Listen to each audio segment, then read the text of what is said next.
Hi guys, it's Julian with the LSAT Explainer. Trying something new today. I'm going to be going through my solution to this particular LR problem. Let me know if you guys find stuff like this helpful in the comments below because I'm happy to upload more. This is question 25 off of test 149. The police department has two suspects for the burglary that occurred last night, Schaefer and Forrester. Schaefer has an ironclad alibi, so Forrester must be the burglar.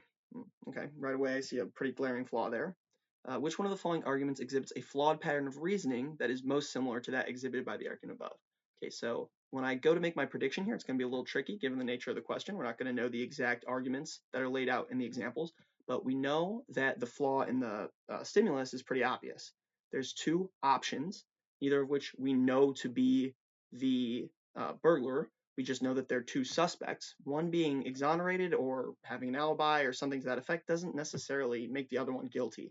So we're going to want to see something in the example that's probably like two maybe mutually exclusive options where one precludes the other, but it doesn't necessarily, the preclusion of the other doesn't necessarily lead to the other option being chosen necessarily. So let's take a look at these questions, or at the answers.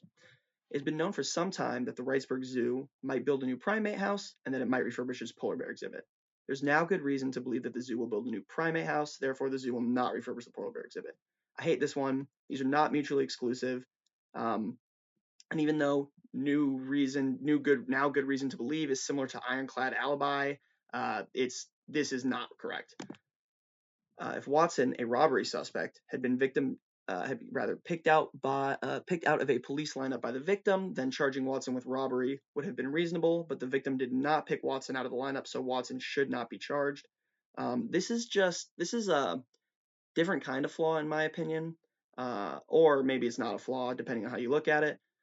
They're saying here that because this person was not chosen, they can't be the criminal. I think it's using the theming of robbery and criminality to try and trick you into thinking it's related to this burglary one, but this does not seem accurate to me either. If Lano Industries does not borrow money so that it can upgrade its factories, it will be unable to compete.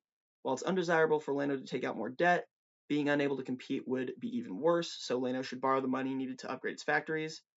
In a sense, Lano has a choice here where they could either not borrow the money or borrow the money, but this is not a flaw. It's just stating facts. It's like, yeah, okay, it would be more desirable to still compete with debt rather than just go out of business. So this is not correct either.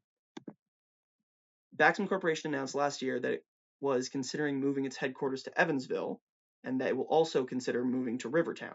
But Baxam has now decided it will not move to Evansville, thus we can be sure that Baxam will move to Rivertown. Okay, this feels like a really strong candidate. It's saying there's two options, one of which gets ruled out, just like Schaefer is ruled out of being the burglar. So it must be the other option. Well, that's not how that works. Baxam Corporation could be moving to Chicago or New York or LA. We have no idea if them not moving to Evansville means they will have to move to Rivertown. So I'm really leaning towards D right now. E says the only viable candidates in the mayoral race are Slater and Gonzalez. Political analysts believe that Slater has little chance of winning, therefore it is likely that Gonzalez will win the election. Okay, so this one is fairly close. The key difference being that we know for a fact there's only two viable candidates. So there are two suspects, but suspects don't mean that that's the only people who possibly did it. This is like saying, I don't know, in a traditional U.S. election, right, there's a Republican and a Democrat, and usually one of them has to win. I mean, obviously there's a couple small third parties, but you guys know what I'm getting at. This is actually fairly reasonable. I think D is the correct answer here, so I'm willing to submit that.